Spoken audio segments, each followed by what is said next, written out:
Мурзағыпаров, Ғазала. Аңгеме.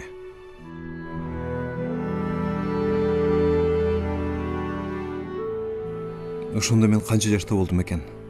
9 же 8? Жок, 9 болуу керек. Анткени ошол кышта сандалда бүлбүлдөгөн жинчирактын жарыгында ии кирип отуруп, кандайдыр бир сөздөн улам тайнемдин «Сен ушу келе жаткан баарда 9га чыгасың» дегени жаадымда калыптыр. А баар тайнемдин сөзүнөн кийин бат эле келгендей болгон. Адегенде түндөлөрү тоңуп калуучу. Мени мектепке чейин дадил көтөрүп баруучу катуу кар эрген. Кийин кеч күздөн бери биздин бакта жашап жүрүшкөн таандар учуп кетишкен. Тал бот коктоп, өрүктөр гүлдөгөн. Айылдагы иттер өткөн жылдан калган кыш ичи кар астында жатып көктөп кеткен данектерди карс-курус чагышып, керели кечке өрүктөрдүн астында шимшип жүрүшчү. Тооктор күнөстүү дубалдардан чымын тутуп жешип, же алыскы аңыздарга оттоп кетишчү. Биздин таргылмышык эртеден кечке эски буудай кырмандагы чычкандардын ийинен аңдып отуруп, анын үйдө калган жалгыз баласы чоң энемдин чимирилген ийиги менен ойночу. Кошунабыз картаң абышкы эле күн сайын эртең менен чаң-чуң эткирип, кетменин миздөөчү адатка калган. Анан ошол жаздын дагы бир белгиси катары так эле биздин үйдүн үстүнөн каркыра турналардын өткөнүн билем. Али да көз алдымда. Тайнем күл дөбөгө күл төгүп жатып, кокусунан бир колун маңдайына тутуп, асманга тип-тик карап туруп калды. Анын мунусу кызыктырып мен да карадым. Карап ошол замат аппак булуттардын астында сүзүп бараткан ыраматтылык кундуз жеңемдин туташкан коюу каштары сымак ортолору ийиле тизилишкен чоң-чоң кара куштарды көрдүм. Турналар, деди тайнем ойлуу. Тайыз учуп баратышат. Бул жакшылыктын белгиси. Буюрса быйыл токчулук болот. Фронт да бүтөт. Ушинти да тайнем басып кетти. А мен ушул учурда турналардын жерде жылып баратышкан көлөгөлөрүн көрүп калдым. Бала экенмин, аларды кубалап жөнөсөм болобу? Чуркап баратам, кана жетсемчи. Жол да жок. Арыктардан секирип, аңдарга түшөм. Чөңөрлөргө буттарымды тилдирем. Эски штанымдын пайчаларын тилек кылып айрытам. Дале чуркайм. Акырында «Эй!» деген үндү угуп, аргасыз бурулдум. Карасам, колхоздун раиси. Чакырды. Бардым. Не дейсиз? Эртеңден баштап кундуз жеңеңдин кош башын жетелейсиң. Мугалимдериң бошотту. Жалгыз сен эмес албетте. Көп балдар кыздарды. Эмне аңыраясың? Абалды түшүнүш керек. Киши жетишпей атат. Ушинти да анан негедир менин көзүмдөн көздөрүн качырып бурулуп кетти. Мен болсом оозумду ачтым да калдым. Эртеси күнү саарылап үйгө кундуз жеңем келиптир. Бир атты минген, бирин жетелеген. Колуңдан не келет? Кеттим. Раматылык кундуз жеңем кандай зирек эле. Мен анын жаш кеткенине алиги боорум ооруйт. Ошондо 17 жашта экен ойлоп көрсөм. Андан 6 ай мурда тою түшкөн. А тойдон 3 күн өтпөй жатып, күйөөсүн фронтко алышкан. Ойноп оюну кана элек, күлүп күлкөсү кана элек. Ох, жеңем бичара. Дайыма ой кыялдуу, муңайым жүрчү эле. Кээде гана менин көңүлүмдү улаппай тур, кокусунан көңүлү ачыла түшүп, мага тең туш кызымдай мамиле кылып, ойноп, азилдешип, же болбосо мени кадыресе киши санап, мен анчалык түшүнө бербей турган маанилүү сөздөрдөн сүйлөчү. Аттар чарчаган кезде аларды токтотуп коюп, айдал элек тилкеден кызгалдак же башка бир гүлдөрдү, чөптөрдү термелеп, өзүнчө кыялданып, кээде күңгүлдөп ырдап коюп, башы ооган жакка басып кетчү да. Анан бир окумда менин унутуп, алыста калып кеткенимди байкабай коюп, аттарыбызды таштоого болбой тургандыгын билсе да, мени дароо өзүнө чакыруучу. Качан жанына келгенден кийин, «Уул, келиң, аттарыбызга чейин чуркашабыз». Же, «Уул, келиң палан жерден палан жерге чейин аксан кулак атып барабыз» деген сыяктуу сунуштарды кийире салчу. Же ат үстүндө сүйлөбөй, ойлуу, ал турмак капалуу баратып, кокусунан эле Уул, зерттиңиз бе? Келиң чагышабыз, дечи. Бир жолу аттарыбызды бизге караштуу өрүксарда багып калдык. Өрүксар кең, калың эле. Өрүктөрдүн тегиз гүлдөгөн мезгили. Асман туп-тунук айдың, мурдуңа жаш чөптүн, өрүк гүлдөрүнүн жыты буруксуйт. Бактын өзү кандайдыр сырдуу, жазгы тынчтыкта үргүлөйт.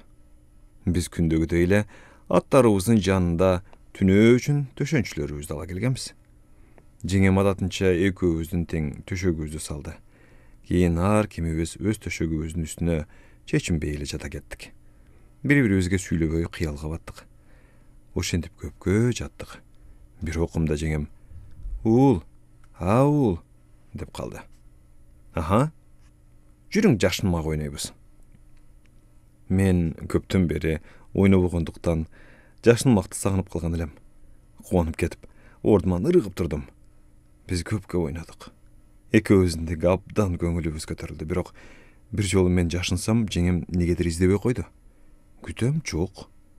Чарчаган болуу керек деп күдөмү ойлодум да, жашынган жеримден чыгып, бир өрүктөн бир өрүккө далдаланып, бактын башка бир төрүнө мөөрө кылган жоон өрүгүбүзгө жакындай баштадым. Бир топ жакын келгенден кийин өрүктүн бооруна жөлөнгөн агарган нерсе турат. Адегенде өрүктүн ийилген гүлдөө шагыбы деп ойлодум.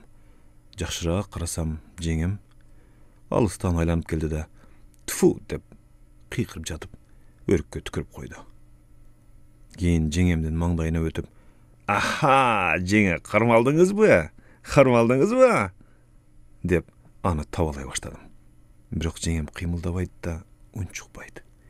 Карасам, анын айга чагылышкан куп-куу жүзүнөн ылдый туп-тунук жаш куюлуп жатыптыр. Мен эмне кыларымды билбей эсейип туруп калдым. Жеңем да калыбын бузбай, өрүктүн гүлдөгөн шактарынын арасынан жылып бараткан айды карап, мелтиреп тура берди. Анын эки көзүнөн төпкөрө караңгы кош булактан туп-тунук суулар жылжып чыгып, жайык жылгалар ылдый үнсүз агып жатты. Ал сууларда өрүктүн гүлдөгөн шактары, бир чеңгел ак булут, жылып бараткан ай, сүт түспөлдөгөн салкын асман чагылышып жаткансыды. Бир маалда жеңем акырын менин колумдан алды да, төшөнчүлөрүбүз жаткан жакка жетеледи. Биз келип жаттык, бирок уктабадык. Кайрадан ар кимибиз өзүбүздүн жашыруун дүйнөбүзгө кеттик. Мен өрүктүн чаар ала шактарынын арасынан асманды карап, жакын жерде оттоп жүргөн тушалуу аттарыбыздын дүк-дүк секиргенин, шырп-шырп этип от жулгандарын, кес-кес бышкыргандарын, кайсы бир өрүктө сайрап аткан булбулдун эрте жазгы кумарлуу үндөрүн тыңшап, жеңем болсо эки колун башына жазданып, мен сыяктуу эле асманды карап, кес-кес энтиге дем алып жатты. Бир кезде бактын алыскы бир бурчунан сүт ак сайрай баштады. Ушундан улам жеңем бир аздан кийин мага кайрылды. «Уул, уул», деди ал. «Не жеңе?» «Билесизби, сүт ак бир кезде пайгамбарыбыздын келини болгон эмеш. Кийин каргыш тийип ушинтип калыптыр. Мен аны тайынымдан укканмын. Сүт ак түн бою сүт ак деп чыгат. Бирок сүт акпайт. Таңга жуук гана анын какшыган таңдайына асмандан бир тамчы сүт тамат. Муну да укканмын. Бирок пайгамбар деген киши ким болуп өткөнүн билбеймин. Тайынымдан сурасам, «Шүк бол, бейбаш» деп койгон. Пайгамбарлары өтө бай киши болсо керек деп ойлодум мен ошондо, жеңемдин жанында жатып. Менимче ушу келинин сүт акты үйүнө киргизгенде чоң той бергендир. Оюн күлкүсү менен. А мүмкүн жеңем менен Жакып акемдин тоюна жетпеген чыгар. Эх, булардын тою. Андагы оюн күлкү, ай. Жигиттердин күрөшү, кыз келиндердин селкинчеги, айдыңда кардын үстүндөгү тогот мек, ак чөлмөк. Келин келгендеги көңүлдүү тополоң, келиндин жолун тосуу, көчөгөнүн артындагы жеңемдин миң бир ирет жүгүнгөнү, ар бир жүгүнгөндө анын кулак сөйкөлөрүнүн айга чагылыша түшүп, кушка тагылган коңгуроо сымак назик сыңгыраганы. «Уул», деди жеңем. «Уул, уктай элексизби?» Менимче быйыл фронт сөзсүз бүтөт. Жатпаса да баары бир жакып келет. Мени айтты дээрсиз, келет. Жеңем айткан эле дээрсиз. Бир жеринен жеңил желпи жарадар болот да келет. Мен унчукпадым. Ошондон кийин өзүм да уктап кетиптирмин. Эртеси күнү кадимкибиздей эле таң сүргөндө турдук. Түн ичинде шүйдүрүн басып, оорулашып калган төшөнчүлөрүбүздү кагып силкип, алыска оттоп кетишкен аттарыбызды тутуп, сугарып, кийин үйлөрүбүзгө барып, кечке жей турган азык оокатыбызды алып ишке кеттик. Иштеген жерибизге келип, көп аялдабай аттарды кошко коштук. Адебей 2 таба жер да айдап койдук. Мына ушул саат минутта алиги жүзү кара кырсык болбоспу? Газала, бул торгойдун бир түрү, көктө күтпөгөн жерден пайда болду. Биздин так үстүбүздөн. Анын ал жакка качан көтөрүлүп алганын дайымкыдай эле көрбөй калдым. Ал сайрап кирди. Көпкө сайрады. О, кандай гана берилчү элем мен анда. Өзүмдүн али күнөөсүз жоготууну биле элек курагымда жараткандын бул кичинекей боз кушунун, чыгыштын эски акындарынын турмуштун карт виносу жыттанган ырлары сыяктуу лазаттуу тилине. Тезек терип талаада жүргөнүмдөбү, козу карын терип тоо этегинде жүргөнүмдөбү, уй кайтарып булактын жээгинде жатканымдабы, ичи кылып кай жерде анын үнүн укпайын күндүзгү жылдызды издегенсип, аны да бийик көктөн издеп калчумун. Бирок күндүзгү жылдызды көрүү кандай кыйын болсо, Газаланын сайрап аткан мезгилин көрүү да мен үчүн ошондой эле кыйын болчу. Канчалык делгирип карабайын, ошол эле эртең мененки жазгы асман, өчүп бараткан акыркы жылдыз, батууга үлгүрбөй калган ай, айга каршы сүзгөн тайлакка окшош ак булут. Газала көрүнбөйт. Сайрап атат, көрүнбөйт. Баардык нерсени унутуп, асманга телмире басып, канчалык убакытты өткөргөнүмдү билбеймин. Бир окумда аттардын бирөө жылаңайлак бутумдун терисин сыйрый, тебелеп, өзүмдү жыга түртүп кетти. Дароо эсиме келип, тизгиндерге асылып, аттарды токтоттум. Жеңем да чуркап өттү. Ал менин кучактап олтурган каны куюлган бутумду күнөөкөрчө тиктеген көздөрүмдү унчукпай карап, анан өзү күтпөгөн жерден жаныма олтуруп, шолоктоп ыйлай баштады. Мен анын мунусуна түшүнбөй жалдырап олтуруп калдым. Ал бир топ кыйлады, басылып башын көтөрдү. Аны көрө албайсыз, деди ал.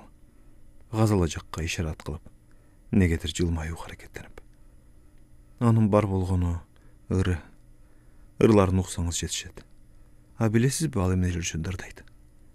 Жок, дедим, кызыга түшүп. Көп нерселер жөнүндө, деди жеңем. Ээгин тизесине коюп алыска кыялдуу карап. Көкмөк асман, көчмөн булуттар, күндүзгү ай, күндүн нурлары, топурагы ешилген талаалар, мүрзөлөрдүн үстүнө чыккан кызгалдактар, кубалашып ойногон көбөлөктөр, шубактын түбүндө жумуртка басып аткан башка бир газала жөнүндө ырдайт. Ах, мына кандай бул газала, дедим ичимден, жеңемден көзүмдү албай. Ушул учурда жакын жерден парт деген дабыш чыкты. Карасак аттардын ары жагынан курт тиштеген бир ак куш учуп баратыптыр. Аңгыча аттар үркүп жөнөдү. Артыма кетенчиктөөгө араң үлгүрдүм. Жеңем 2 аттын ортосунда калып, жантал песке түшүп, алардын тизгиндерине асылды. Бирок аттар аны сүйрөп кетти. Бат эле жеңем жыгылып, колдору тизгинден чыкпай калды көрүнөт, жерге сүйрөлүп калды. Аттар бир паста жакын жердеги терең сайга тип-тик түшкөн, чоң жарлары бар эңкейишке жетип барды. Мен чаңырып жиберип, колдорум менен бетимди басып калдым. Көпкө өзүмдү унутуп коюп, анан көзүмдү ачсам, кош айдап жүргөн катын балдардын баардыгы сайга карай чуркап баратышыптыр. Сен деле басып, мен да бардым. Жеңем сайдын наркы өйүзүнө тырмышып барып калып калыптыр. Аттар жок. Чогулгандар жеңемди ороп алышыптыр. Киргизишпеди. Сага эмне жок? Бар, аттарды тап, деди бирөө. Аттарга баратып бир аялдын мээсин чачат эптир дегенин гана угуп калдым. Эртеси күнү кундуз жеңемди жайга коюшту. Мен башка бир аял менен иштеп калдым. Ошол жылы көзүндө Раматылык жеңем айткандай, оң бутунан жеңил жарадар болуп, Жакып акем согуштан келди. Geldi de үйüne bir güne salbay anda es alуу kayda orokко чыкты. Анын ошондо орокко чыккан биринчи күнү да эсимде калыптыр. Түш ченеле, ысык, өскөлөң буудайдын арасындагы жалгыз аяк жол менен орокчуларга булактан суу алып келатканмын. Кокусунан кимдир бирөөнүн жакын жерден чыккан «Эй, суу!» деген үнүн уктум. Токтоп айланамды карадым. Буудайдын өскөлөңдүгүнөн эч ким көрүнбөдү. Турган жериме назар салсам, баягыда Кундуз жеңем экөөбүздүн акыркы жолу айдаган жерибиз. Бул тилкеге ушуга чейин эч бир орокчу түшө элек болчу. Ошондуктан мени чакырган кайсы орокчу экенин биле албай кызыгып турганымда жанагы адам кайра «Эй, ап келбейсиңби?» деп калды. Мен жолдон чыгып, коюу буудайга чатыштап, үн чыккан жакка бет алдым. Болду болбоду Жакып акем деп ойлодум эми. Ошол экен. Кийингени солдаттын эски галифеси, өңү өчкөн жыртык майка, башында согушка чейинки өзү кийип жүргөн эски калпагы. Маңдайынан, мойнунан жүн баскан кан колтугунан суу тердеген. Карасам дала жырты оруп коюптур. «Өзүм чакырбасам, сен мени эсиң алгыдай эмессиң», деди ал жылмайып. Ал менин колумдагы чаканы эки колдоп алып, тик турган калыбында суунун бетиндеги чөп чарды, чегирткенин буттарын чаканын бир четине карай үйлөй баштады. Мен болсо анын кандай ой менен бул тилкеге түшүп калганын биле албай, акырын айланамды карап, баягыда аттары үзүрүккөн жерде издей баштадым. Болжол менен аны таптым. Биз турган жер экен. Мен Жакып акемди карадым. Карадым да анын эрине апарган сууну ичпестен, чаканын четинен уурданып, мени тигиле карап турганын көрүп, дароо артка кетенчиктей түштүм. «Ушул жерби?» деди ал акырын, биз турган жерге баш ийгеп. Мен көпкө жалдырап турдум. Акырында болор болбос башымды ийгедим. Жакып акемдин колундагы чака уламдан улам мылдыйлай баштады. Акырында ал анын көкүрөгүнө чейин келип, анын таптакыр колунан түшүп кетип, суусу төгүлүп жатып калды. Мен Жакып акемдин селейген колдорун, кубарган эриндерин, мени кыялдуу караган көздөрүн көрүп, башымды башка жакка буруп кеттим. Жакып акем жерге олтурду да башын эки тизесине катып алып, өксүп ыйлап кирди. Мен кече аялын угузганда ыйлабастан, эми ыйлап жатканына таң калып, селейип тура бердим. Ал көпкө ыйлап, анан басылды. Ошол учурда күтпөгөн жерден бизге жакын жердеги чоң түп шубактын астынан пыр этип газала учуп чыкты. Жакып акем мени жалт карап алып, ордунан ыргып турду. Биз шубакка басып кеттик. Келсек, кичинекей уяда кысылышып, темир канат болуп калган 3 балапан жатыптыр. Жакып акем колун созсо, саргайган оозорун ачышат. Ошентип турганыбызда кокусунан так дөбүбүздөн зымыраган бийиктикте газала сайрап жиберди.